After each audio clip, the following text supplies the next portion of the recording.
Shattered, broken, and dismayed are just a fraction of the adjectives that captures the emotional state of the sister of late Ijeoma Felix, who was said to have been gruesomely murdered by her young lover.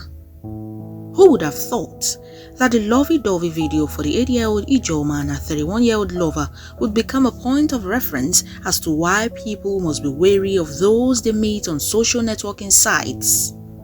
This is me and my baby girl. Let's see how fair she is. She's not watching.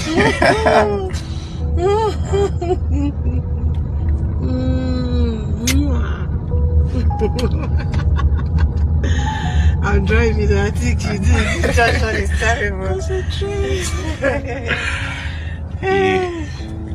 Until her death, Ijeoma resided in the Lugbe area of the Federal Capital Territory, Abuja.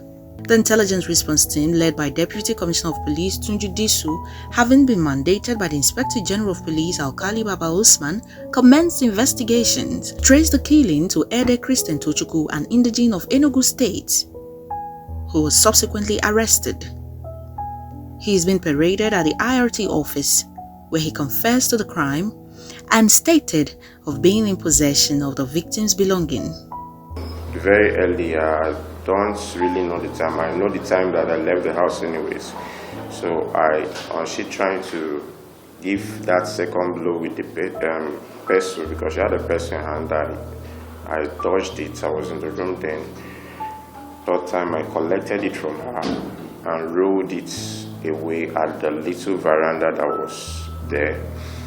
We are struggling and everything. She said, it's either I kill her today or she kills me. Now, at that time when this happens, I normally have a way of leaving the house, because I've left the house so many other times. But on trying this, on this particular day, I found out that she already locked the doors and I don't know where she hid the keys. So I couldn't go out from the house at that time. So it was just the scuffle that we are having. She went to the sitting room, dropped out the home theater on me, which I still defended. It was when she got back to the pestle the second time to come back, then it was really unintentional because I was angry and all that. Yeah, I shoved it, I snatched it away from her and shoved her with it. She fell down. When she was coming up, involuntarily I hit her with the pestle. And according to the suspect in court, I met Ijeoma in early 2020. We've been going out.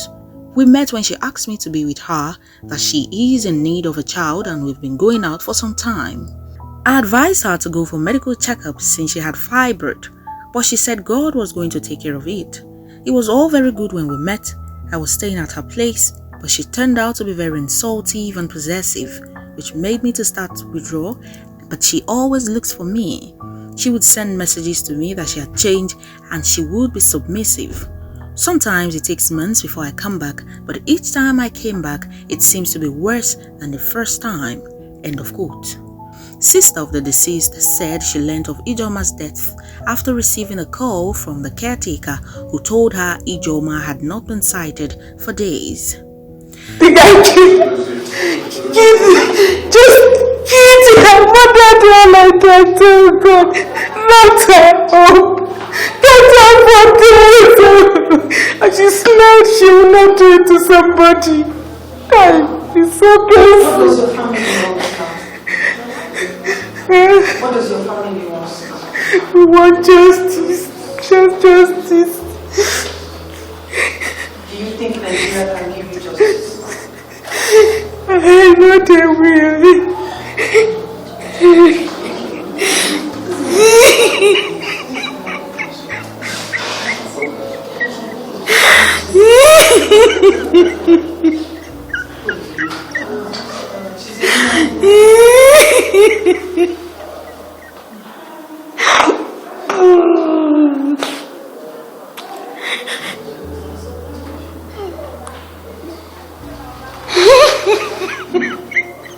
Force Public Relations Officer CSP Olumiyiwa Adejobi explained in a telephone conversation that the arrest of Mr. Tochukwu followed the directive of the Inspector General of Police, Usman Alkali Baba, just as he noted that when investigations are concluded, the suspect will be charged to court.